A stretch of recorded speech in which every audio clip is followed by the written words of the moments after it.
So welcome everyone, great to have you here for our first, I guess, open webinar for the year, the ASCILITE Mobile Learning Special Interest Group. So if you were wondering what MLSIG stands for, that's the Mobile Learning Special Interest Group.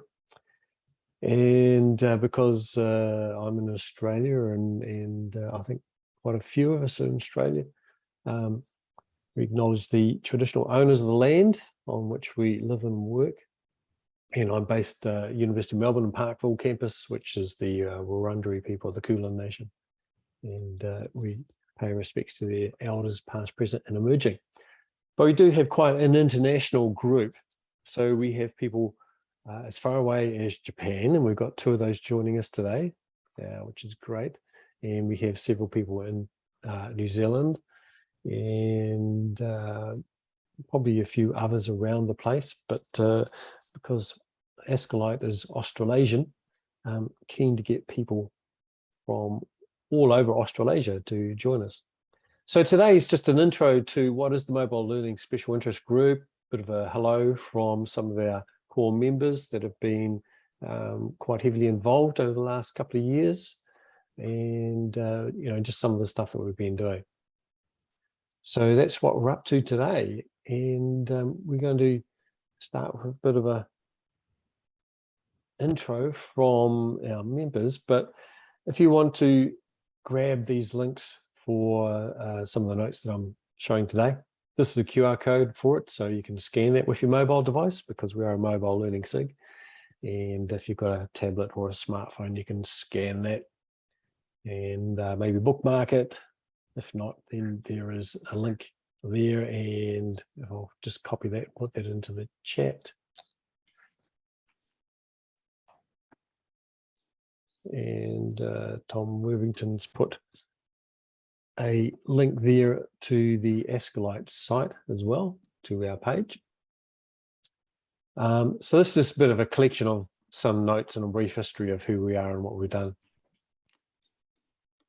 So what are we going to do? We're going to introduce ourselves, at least the people who have managed to make it today, and there are a few of us away sick, unfortunately. So David Sinfield.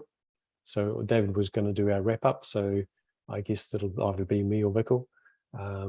So Dr. David Sinfield, based in New Zealand, in Auckland University of Technology. Unfortunately, he's sick today. And also Elisa Bone at the University of Melbourne, one of my colleagues and former colleague of Kristen Lee. She's also sick today and sends her apologies.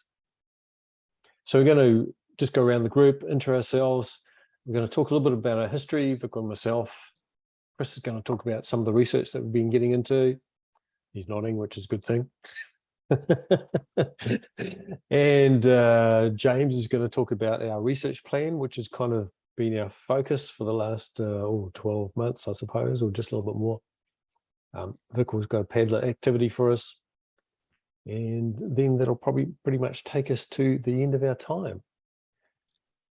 So let's just have a quick look. I think I have,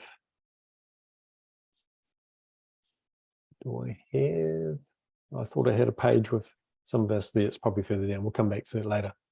So I'm going to stop screen sharing for the moment, and we're just going to go around and say hello. So top of my screen, I have Vickle. Thank you, Tom. Hi, everyone. My name is Vickle, and I'm a co-convener of the SIG along with Tom. I'm based at Massey University in New Zealand and have been doing a bit of research with mobile learning for a fair bit of time. So my PhD was basically looking at mobile learning and what the students can do with it. I'll probably leave it at that. And Tom, if you want to. Yeah, so I'm next on my screen myself, so I'll introduce myself. I'm Associate Professor Thomas Cochrane at the Centre for the Study of Higher Education in Melbourne, University of Melbourne. Like Vickle, I've been involved in mobile learning for quite a long time, probably a little bit longer. So I started exploring mobile learning while I was teaching audio engineering back in the late 90s. Starts to give you an idea of how old I am. About 1997. And at that stage, we were really focusing on laptops. There's the first iBooks that came out, the clamshell iBooks. Remember those? They were fantastic, great looking machines, something really unique, great colors. And I got all my students to buy their own laptop, and we basically designed the course around students using their own devices and being interactive. And we included the cost of laptop in our course fees. So I was teaching audio engineering and music production. Our competitors were the School of Audio Engineering, and their fees were double what ours were. So basically we just doubled our fees and included in the cost of the fees a laptop for every one of our students. And after doing that for quite a number of years, moved to Unitech, the largest polytech in New Zealand, and wanted to explore the use of laptops for students there. And the response was, no one wants to buy a laptop, which I thought was a bit backwards after having done it for the last 7 years. But so I did a bit of a switch to what can we do with a mobile phone, because that's what everyone owned. And then, of course, that developed into smartphones, and the iPhone completely changed that in 2007, etc. I ended up doing my PhD in mobile learning and transformative learning, and Vikul was one of my PhD students. Indeed.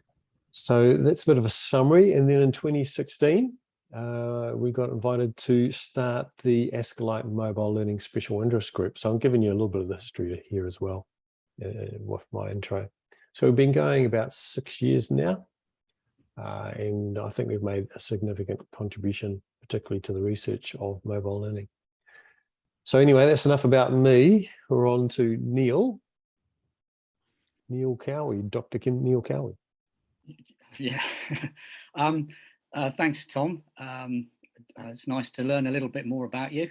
I only revealed that to you just today. Yeah. I'm one of the two people who lives in Japan. I'm an English as a foreign language teacher at a university in a place called Okayama.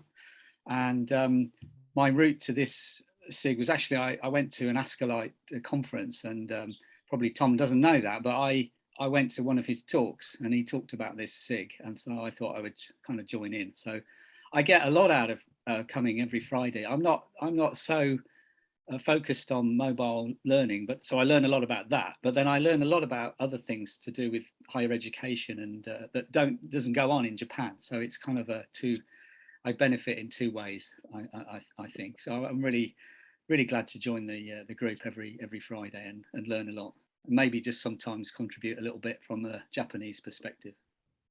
Yeah, I'm almost impressed that, particularly with daylight saving changes, that Neil and Marissa managed to get up pretty early and they basically have their breakfast while we're having our weekly webinar. So that does segue into Marissa. Thanks very much. Good morning, everyone. Marissa here. Like Neil, I'm also based in Japan, but in a different city. I'm in Osaka. And so I was born and raised in Iran and moved to Japan back in 2014. I'm newer to the context of Japan compared to Neil, I would say. But I came as a graduate student first, and I did a PhD program at Osaka University, and my research was focused on blended course design and an evaluation. And so that was wrapped up in 2019, and I right away started working as an assistant professor at Osaka University, and I was there until March. And from April, I have started a new position at a newly established university called the International Professional University of Technology. That's also located in Osaka, and we are a small IT school, and I basically am in charge of teaching part of the English classes here to undergraduate students. We are like a vocational university, if I may put it that way. So we don't have a graduate school yet, but we're aiming to prepare, hopefully, IT experts who can right away get into the job market and help with the fields of AI, robotics, IoT, and so forth. Yeah, so since a couple of years ago, I have started doing research into XR, particularly in language learning. And together with Neil and other colleagues in Japan, we've been doing projects together, trying to see how we could use mostly VR in language learning. And this thing is ongoing, so please stay tuned. Hopefully we'll have more research output in the few years to come. We have also presented at ASCILITE last year. And so I learned about the SIG through Neil. That was, I think, 2 years ago in 2020, when he invited me to give a talk at one of these same webinars, the first of which we're having today. And yeah, I also got interested in the group and the variety of different disciplines people come from. I've been involved with interdisciplinary work at my university. I mean, when I was doing my PhD, and also the first 3 years working at Osaka University. So I'm quite used to having people from different fields coming together, doing something jointly. It's great to be a part of this group, and I hope that we will have more members who can join us regularly. Thanks very much. So Marissa, do you want to just tell us what XR and VR stand for, just in case people don't know? Oh, sure. XR stands for extended reality. So people tend to refer to virtual reality, VR, augmented reality, AR, MR, mixed reality, as like under the umbrella term of XR, extended reality. And there's so many other terms that keep coming. So like these days, instead of referring to any of these single terms, people may use the word the metaverse, which is not quite here with us yet, but because people have different views of the way they use different terminology, seems like some of them have been using it almost anonymously with VR or any type of extended reality. So I hope that helps people. Thanks, Marissa. Thank you very much. So next on my screen, we have Tom Worthington. Right. First of all, have I got audio? You have. That makes a change. Excellent. Okay, I'm Tom Worthington. I'm an honorary lecturer in computing at the Australian National University, which is about 1 kilometre in that direction. I come to mobile learning from a background in how to use the internet and technology for defence purposes in the Australian Defence Force, what seems a very long time ago now. And then later on, 20 years teaching at the ANU, including how to convert websites that might be used by the government in a pandemic to mobile format for wider use and stuff like that. So I don't do all this XR, VR type stuff. I focus on phones you can put in your pocket, that sort of thing. And I came to the group during the pandemic when I was sitting at home all alone, and I found these Friday morning talks with colleagues a lifeline to scholarly interaction.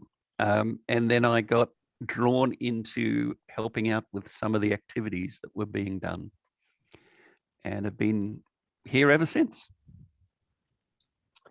So it's quite nice having Tom Worthington here, because it means there's at least one person older than me in the group as well. Next on my screen, I have Chris Deneen, Associate Professor Chris Deneen.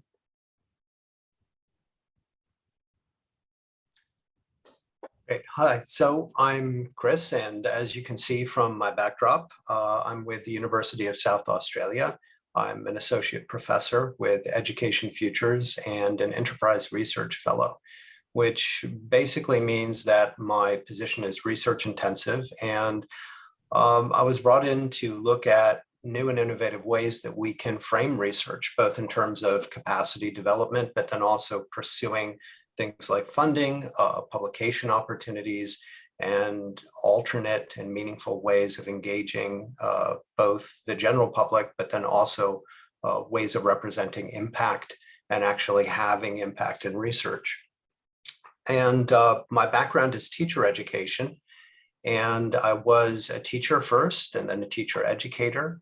And as I continued in my journey, I got more and more interested in the interactions, the design, and the engagement of students in a higher education context. And as I progressed, I became more interested in technology and its role in accomplishing all of these things. And at the same time that I became more interested, I also became more and more disenchanted and dismayed.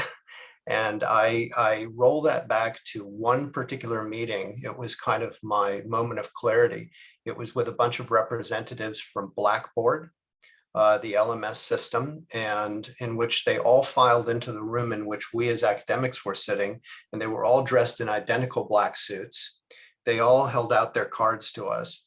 And basically, as we attempted to talk with them about what kind of learning engagement we wanted with our students and the kind of design that we wanted to support that in an LMS, their response was to basically give us a price list and promise us the moon. And I remember thinking to myself as I left that meeting, boy, this doesn't really seem like education. This seems like I was just in a business meeting with a bunch of finance folks. And I think that was the first time I realized that looking at things like technology and education meant that we had to engage with those examinations critically. And we had to do so as educators and understand that the role of technology ultimately is to support vastly more complex and important agendas. And so that's the approach that I take when I engage with the Mobile Learning SIG, ASCILITE more general, and also my role at the University of South Australia. So it's been great to have Chris involved for the last 2 years, I think now. Once again, since the beginning of the pandemic certainly shook things up a lot. I have a welcome back to Lisa Ransom. Hi folks, so I'm Lisa. I work for the University of Auckland. I was at AUT, Auckland University of Technology, and I worked with a number of faces on here, being Vikal, Tom and Todd. And I know a couple of other people from SIGs that I've been on, Tom Worthington, Neil, Chris. Now I am in a learning design role, learning designer, a group of about 33 staff, mainly learning designers, senior learning designers. But when I worked with Tom and Vikal at AUT, I was kind of interested in what they were doing with their AR, VR, with some of their projects, and kind of came on the coattails of them. Really interested in mobile learning, and kind of just gone off the scene for a little while with changing universities. But I want to get back into this special interest group because it's kind of something that really interests me.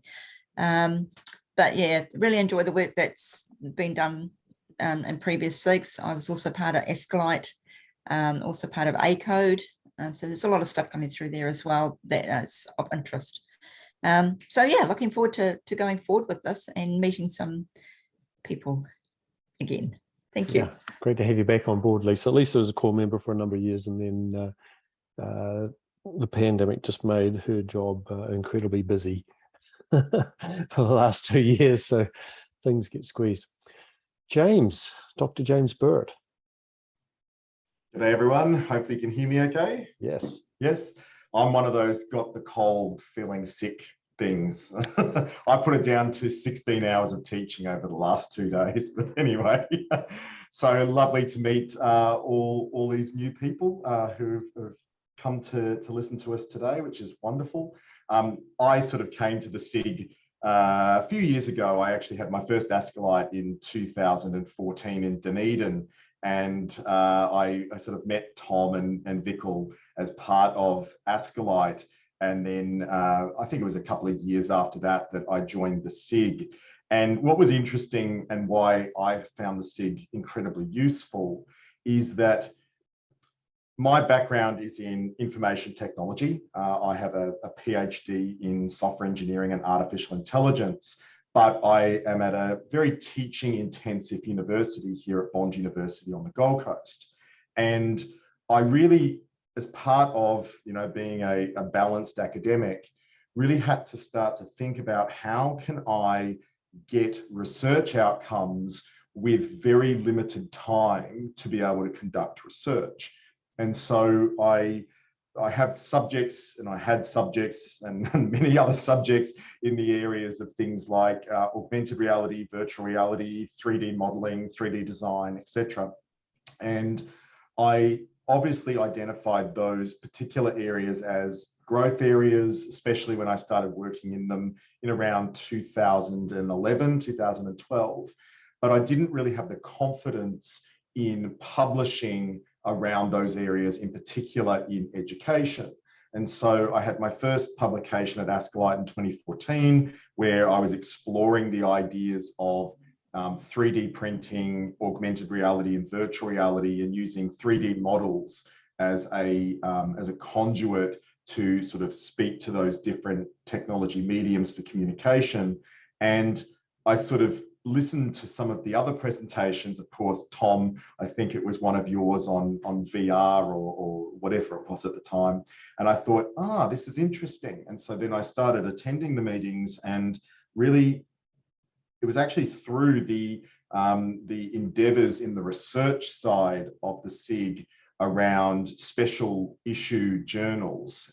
In particular, it was in AJET, and then moving forward into research and learning technologies, that I started to gain the confidence in being able to publish in high impact journals.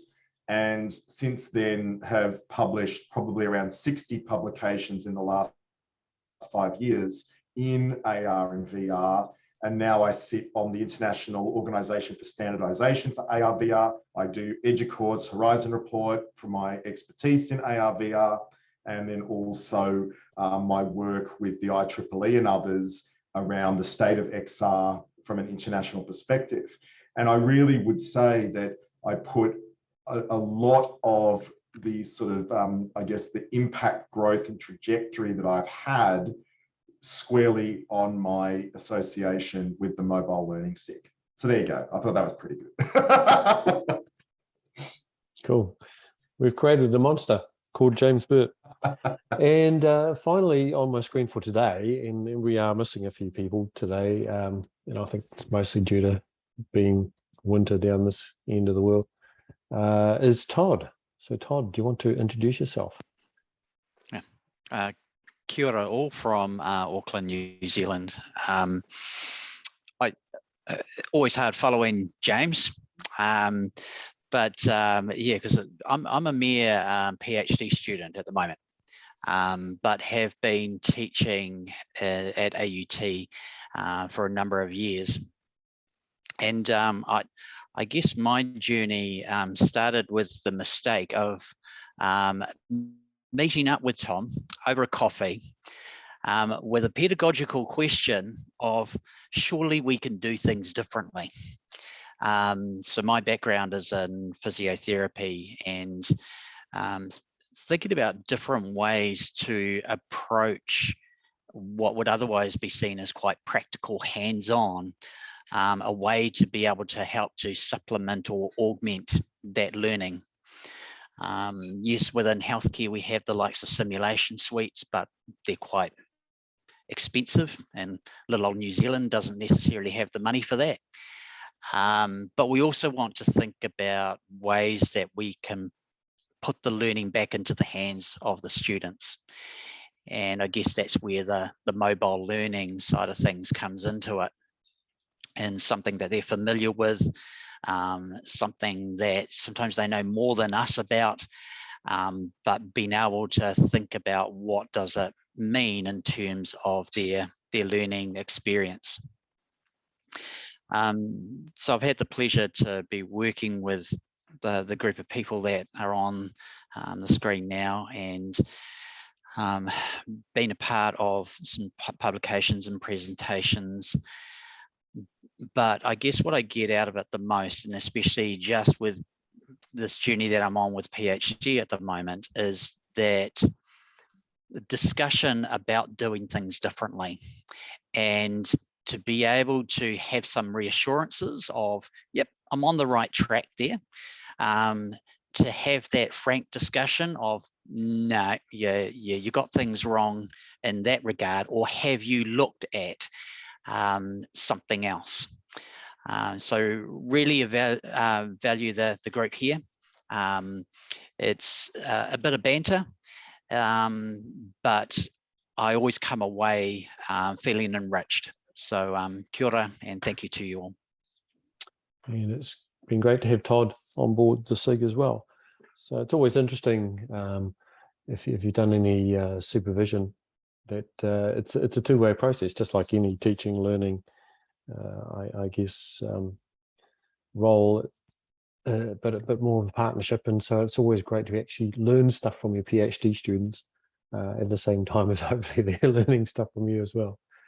So just going to jump back into screen sharing here, and I'm going to whip over a little bit of the history, myself and Vikul, and then we're going to hand over to Chris to talk a bit more about where we're heading with research funding, or at least our plan. James, a bit more about our research plan, so they're both quite integrated, and then get you involved a little bit, so we'll see how we go. So if you want to find us, this is the link to the ASCILITE webpage. Maybe Vikul, if you can throw that link into the chat. It was there earlier. I think Tom Worthington put it there. Yep. But if you want to find who we are as far as where we go on the ASCILITE site, ascilite.org, you can find us under Get Involved, Special Interest Groups, and the Mobile Learning SIG. And I think we're one of the first 3 or so initial SIGs that were set up in 2016. So we've been around for a while. So a little bit of history. We have a blog that we kind of launched, and it's kind of had a little bit of an up and down life. Tried to use it as a bit of a base for recording our activity and sharing who we are, etc., and getting the word out there. So it's had, let's say, 1,319 views, 880 visitors. So this is over the last 6 years, 81 posts. We've been a bit slack in posting over the last year and a half, 2 years.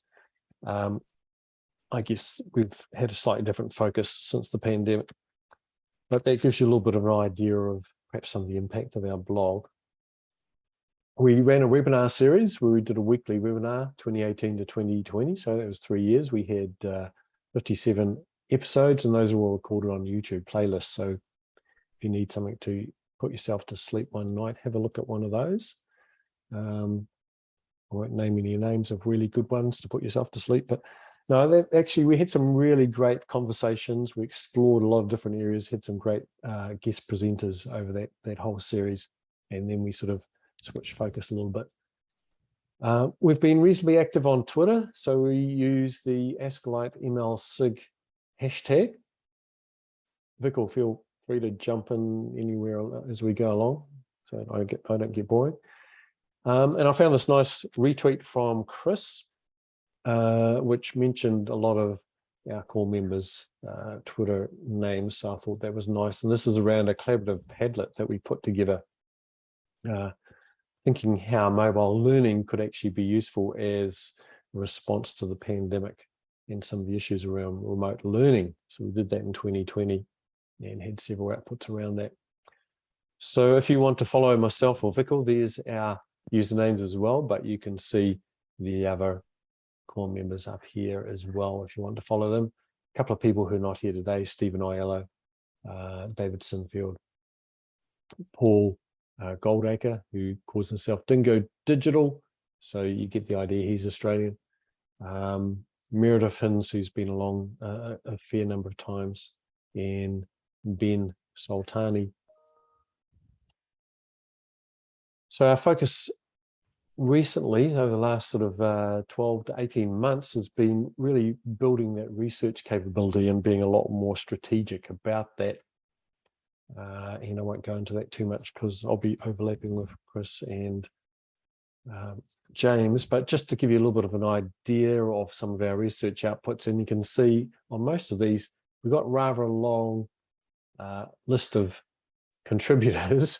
And so it's a bit like herding cats when we've got a group of 12 or 13 people involved in a publication. It's interesting to learn how to do that collaboratively. So these are just some of the latest ones.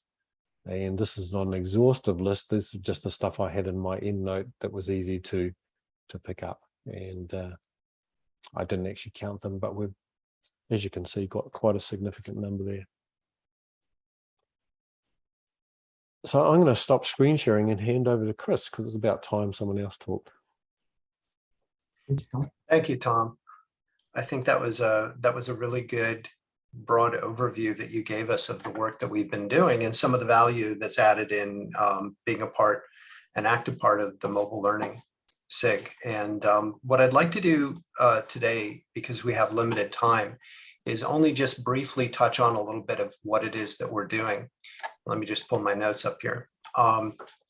So if I had to very generally describe the research direction that we're taking and our ambitions, it would be applying critical frameworks for understanding a key meeting place. And that meeting place is mobile learning technology, the design of learning, and the actual authentic enactment of those designs and those frameworks.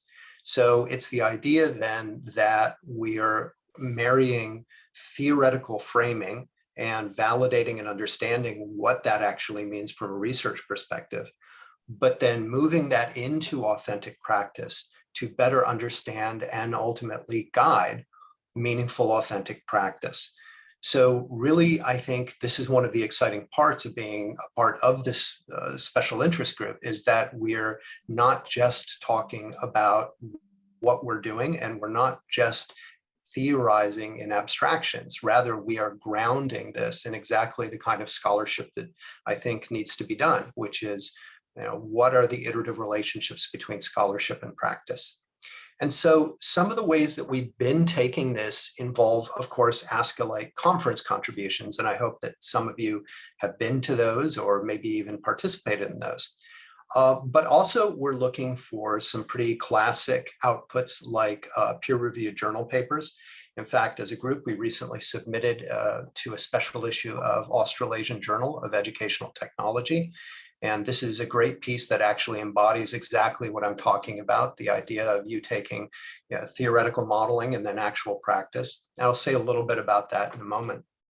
But we're also very keen to explore funding opportunities. Which is a tough time right now to be looking at, but we are adopting some innovative practices to that too. And beyond that too, we're looking at spinning out concise papers on theory, practice.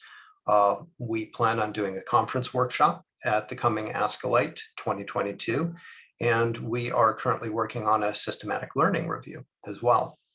But a central theoretical point that we're working on now is understanding how several frameworks operate in real life practice. And these include activity theory, something that several members here have been seminal in forming, which is the Design for Transformative Mobile Learning Framework.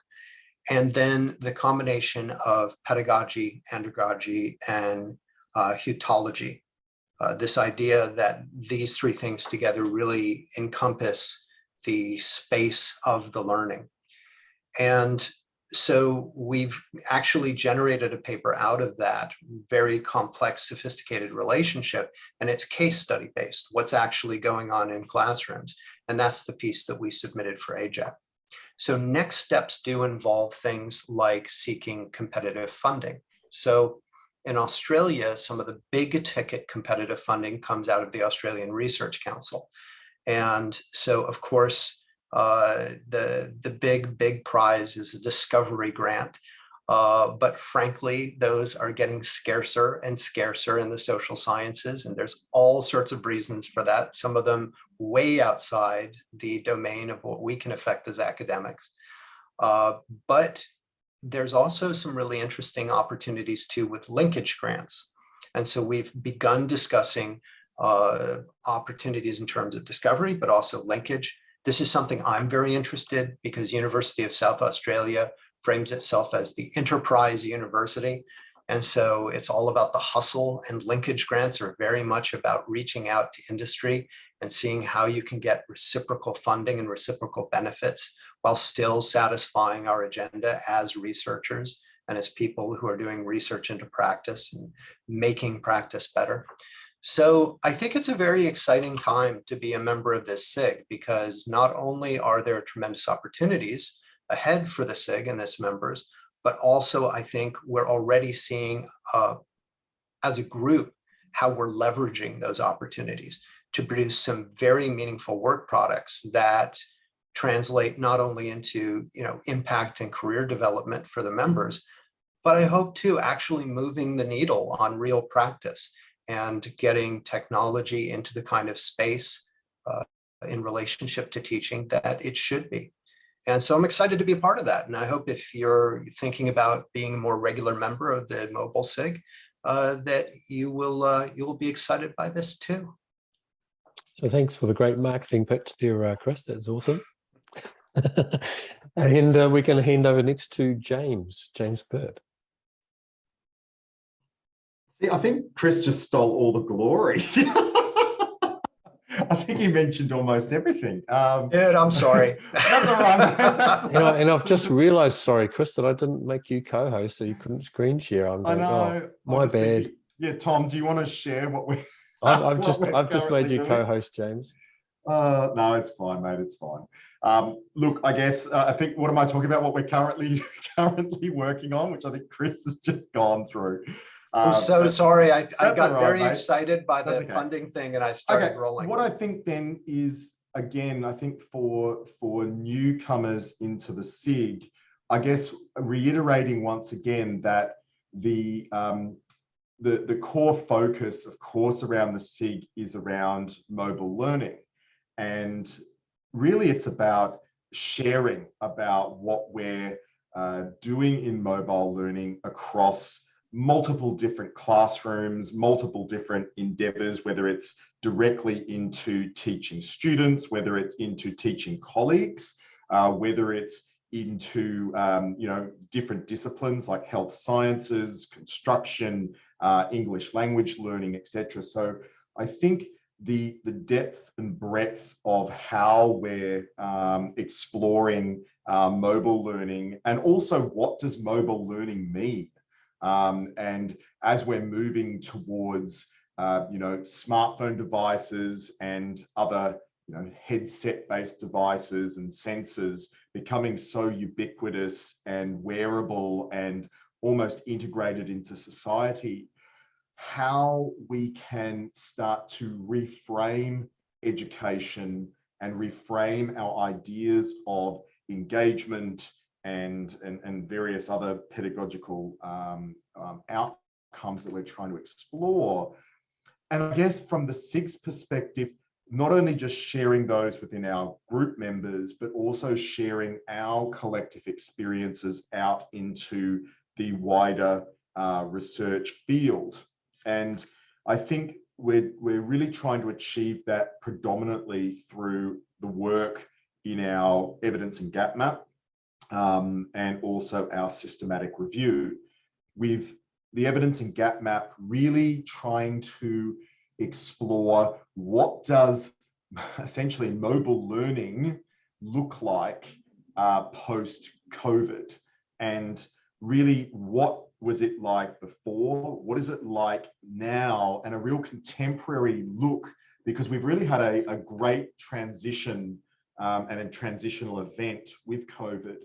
And one could argue that it's the catalyst that one needs to really reframe education. And I'm sure all of us in an educational role can really see the I guess the institutional direction around new innovative techniques, whether it's video-based multimodal learning, high flex learning, etc., but also the institutional willingness to continue said innovation and or essentially rubber band back to where we were.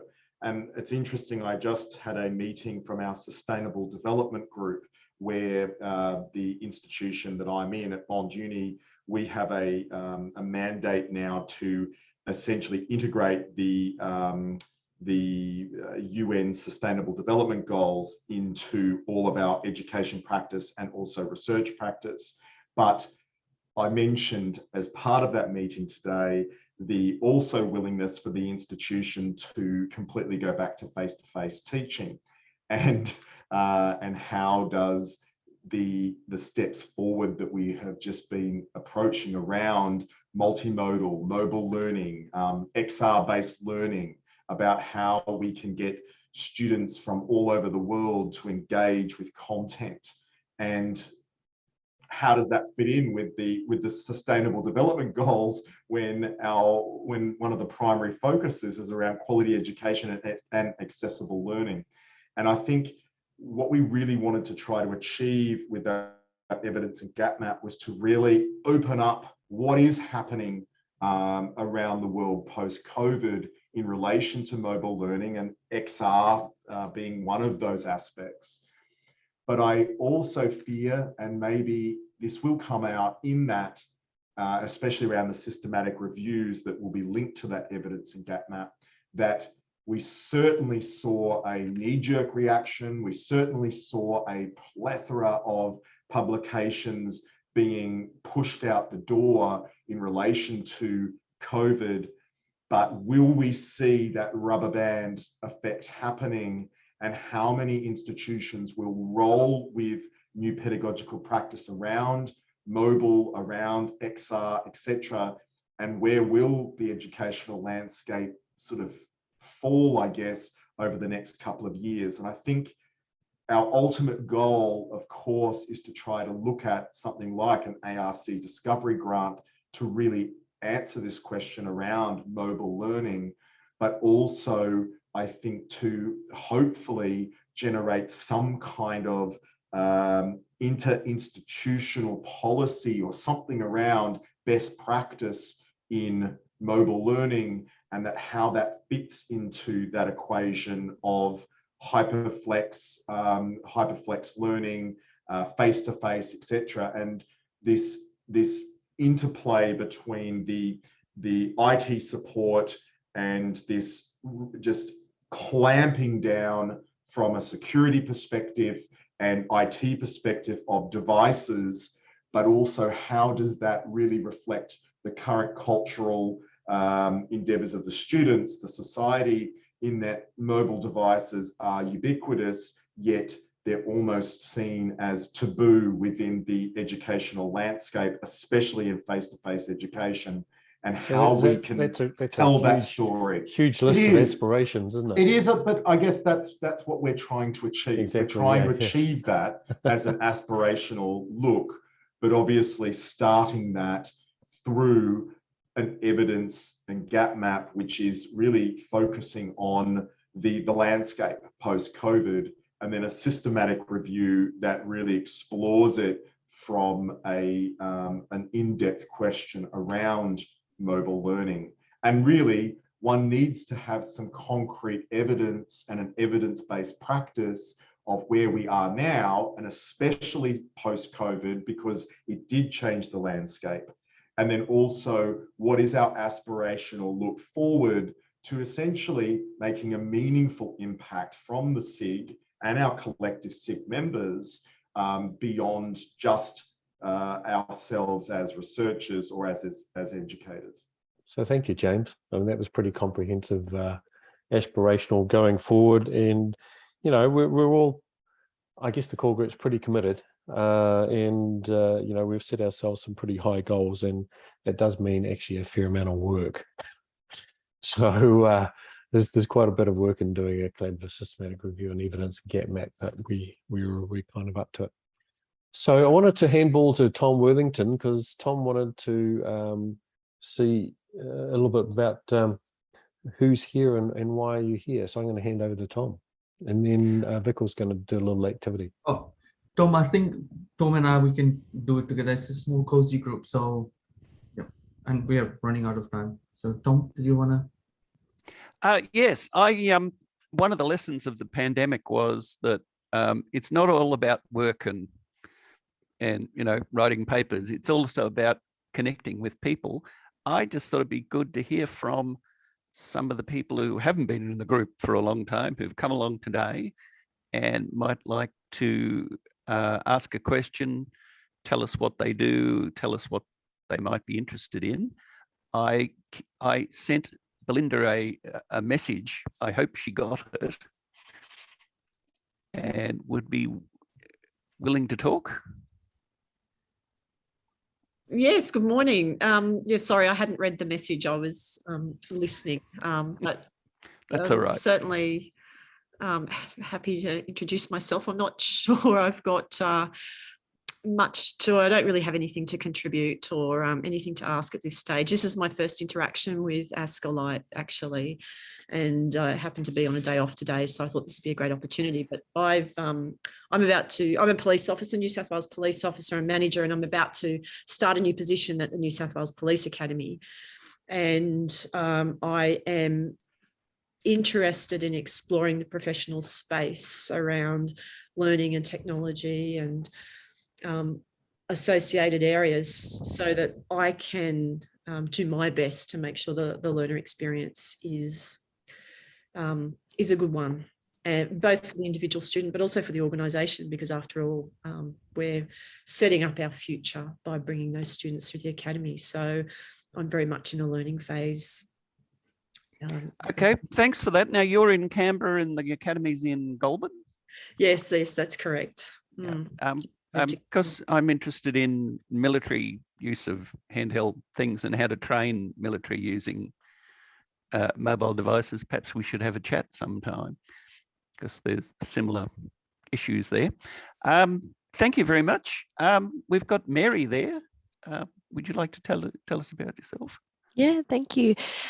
So my name's Mary. I'm a learning environments developer at Deakin University. I've just started this role at the start of this month, actually, for the Faculty of Business and Law. Previously, I was with the Faculty of Arts and Education as a digital learning support officer. I previously came from La Trobe, where I picked up a mini project there where we were redeveloping a whole course and all its subjects, and that really made me realize that I have a huge passion for learning design. So this is all a part of that journey. I've now got a growing interest also in accessibility and inclusivity. So this is actually my first time coming to this particular group. So thank you for having me, and I'm just interested to see what it's all about. Okay, thank you. Now, Vikral, I'm conscious we're running out of time. What was the exercise you had? Luckily it was online, so that was just a map. So I posted the link, I'll post it again, and if you want to drop yourself on the map so we'll be able to know where you're coming from, we might be able to connect. But yeah, so Tom, you can continue. I mean, we've got another 5 minutes. We'd love to hear what you have done in terms of mobile learning, what you're thinking of doing, and what are some of the challenges and barriers, maybe.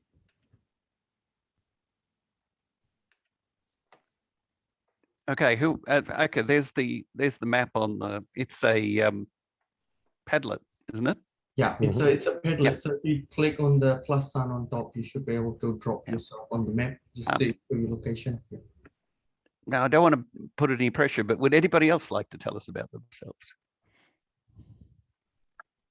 It could just be a question that you are grappling with, or anything that you wanted us to talk about or focus on, or something that we should consider. Yeah, I'm happy to talk a little bit. I just shared my master thesis in the chat, but I could talk for a long time. So I'll probably just speak a little bit about, I suppose, my interest in mobile learning or in mobile technologies, and a bit about my background. So going back to the beginning, I became involved in communications many years ago when we had two-way communications in the Northern Territory, and worked as radio in radio communications as an apprentice. But forward winding that, as a mature age student, I did interactive multimedia at Edith Cowan University, and then went on to teach and develop curriculum in multimedia. And so when the iPhone came out in 2007 and 2008 in Australia, in fact, by that stage I was just moved out of working in the TAFE sector and started working for a large membership organisation, and had some colleagues say, you know, this is a fantastic pedagogical tool. And I was going, really? Wow, you know, the iPad and the iPhone, why is there any research out there to sort of guide me in that area? Because at that stage, I was working in online support and doing learning designs and things like that.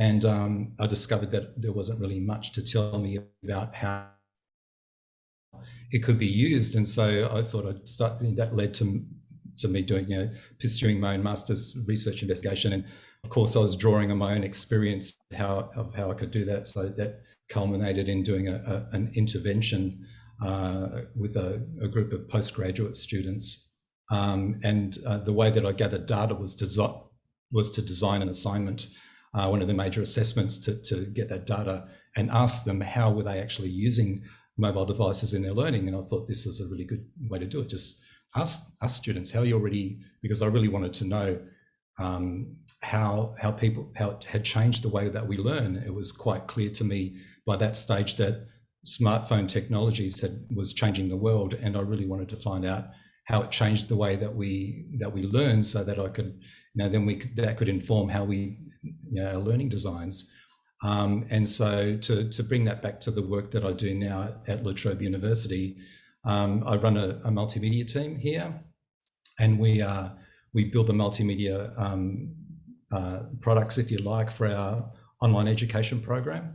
And so and of course, anyone who's been working with online learning programs, you know, especially through the COVID times now, we know that we're looking at how to do that at scale, but also have the quality there. And so for me, sort of having some kind of grounding in, I feel a better understanding of the way that we actually are using these devices now to learn really informs, you know, what we do and what we advise, because our learning designers are always coming up to us with, you know, how can we make this activity turn it into you know, some engaging and active learning. So it's, you know, really putting some of that that background and those learnings into practice, and again having many conversations like these with colleagues as well. And so it's a you know, I feel it's a great privilege to be here amongst, you know, lots of, you know, very accomplished academics who are sort of getting their heads together and tackling this, you know, in a bigger way. Yeah, so I'm very keen to sort of be part of it, and also see where I can make a contribution, and also to share and learn more with you all. Yeah. All right, thanks, Victor. And I was just thinking, as you're talking about the really the social cultural impact of mobile devices on, you know, society and in general, and not just education as well. It's just amazing now to, you know, walk down the street and people are just constantly on their phone while they're walking, you know, walking upstairs, walking downstairs. You know, you've got to avoid people, you don't bump into them because their phones are, you know, become, it's a bit like that that movie that Pixar put out a few years ago, and I just can't remember the name of it, where, you know, civilization turned into people who live in their chairs with their mobile device in front of them. And well, that's about the robot, wasn't it? I can't remember the name of it. But yeah, it's just interesting. It's become such an appendage to our daily lives. And myself as mobile learning researcher, and going, but why? You know, I can see the point of why we use mobile devices, and there's appropriate times to use them, but to just have it as a complete appendage and focus of your life just seems wrong. You know, why do you have to update your Facebook status while you're walking upstairs? You know, you're just getting in everyone's way, etc. But anyway, there's huge conversations we can have around that, and we generally do end up having these huge conversations, which probably then spark interest into where we're going to go with research as well. So, hey, great to have everyone here today, and hopefully we've convinced a few of you to, you know, join us regularly. So we do have these sessions every Friday. We're aiming to have like a webinar once a month this year. So as I said previously, a couple of years ago, we did a webinar every week. That was our focus. Now we've sort of switched more into really focusing on the research, and we'll do the webinars once a month and make them a bit more of an event type of thing. So if anyone wants to volunteer or knows of a great, interesting presenter and any of the issues that we're interested in, send us a link and we'll get them teed up over the rest of the year. So thank you to the team. Thank you to all those who have visited us. And it looks like Neil wants to say something before we finish up. Oh yeah. Well, two things. One was just we hadn't heard from Pranit, so I just wondered if Pranit wanted to say hi. And the second thing was I'd like to volunteer Victor for a presentation to talk about his engaging multimedia materials. I'd really like to. Yeah, it sounds like it'll be an interesting talk. Yeah. So we'll obviously Sorry, pencil Victor in. Yeah, that's fine. Yeah. No worries, Neil. I did a very quick hi as I joined in, Neil, but I'm happy to. So my name is Pranit. I'm a lecturer at QUT, Learning Design, working in the Central Unit, Learning and Teaching Unit. My interest in mobile learning is through my PhD that I completed a few years ago on using mobile learning to develop students' motivational and self-regulatory skills. It was a while ago, and quite funnily enough, one of my PhD supervisors was Tony Harrington Vickle. I saw you said Jen Harrington was one of your supervisors. So it was a while ago. So I'm keen to get back into mobile learning a little bit more. More recently, I've been focusing more on assessment side of it as well. And I co-facilitate the HERDS assessment quality special interest group as well. So I'm a little bit more involved in assessment side of it, but my deep down in my heart is that the mobile learning thing is sort of still burning a fire inside me. So I'm hoping to be a little bit more active in this particular group. So it sounds like there's a lot of crossover and interest there to Chris as well, Chris Deneen, because Chris's focus really has been on assessment and authentic assessment. Yeah, very much so. And I presented on that at HERDSA. And so I hope we would have the opportunity to continue that conversation, Pranit. Yes, I've seen you attending some of my webinars at various times. So, yes. So great to make those linkages as well. Vickle, do you want to wrap up for us? Yes, I was just going to say, well, this session was really introducing the SIG and the SIG members and what we have done. So the next sort of monthly webinar session is actually looking at Dave and what he did while he was kayaking, to be honest. And that's how his research actually fell out. They didn't plan on anything. So he will be talking about what is the topic though? When science meets something. Art. Oh, here it's right in front of me. Where art meets science. Where art meets science. So they literally I really don't know what he's going to talk about, but what he told us was they went kayaking and they actually identified patterns from the waves that were actually hitting the shore, and they were just taking random photos. So it will be interesting to see, and the photos were taken using a drone, and so they did some further analysis. But leaving you with the thought that you can join us next week, or if not, you can invite your colleagues or whoever you know for next month's webinar. But the thing is, a mobile device is almost as powerful as any computer, but it's probably a neglected technology in academia. At worst or at best, it's a plug-on, but it's the only device our students have on them every time, anywhere. So if we don't teach them, or if we don't work with them to build those sort of self-determined and self-regulatory skills, they will only do what they've always done, which is to use it for social purposes. So as a learning tool, it could be far more powerful than what we have been using it, and that's what the SIG is about. We started with mobile learning focus, but of course the trend at the moment is sort of virtual reality and where it's going, and pandemic has actually fueled that trend. But we are a bigger group looking at mobile learning in itself. So it's social media, whatever the topical theme or trend is, but it's all about how do we actually use it in a considered, effective manner for learning and teaching. So thank you all. We'll finish there and we'll put the recording up on the ASCILITE Mobile Learning SIG channel for Teams. Thank you. Great to meet some new people. Thank you all for contributing. Have a good weekend. Take care all. Bye-bye. Thank you so much. See you, Bye-bye. everyone. Thank Thank you you. for joining us. Everyone.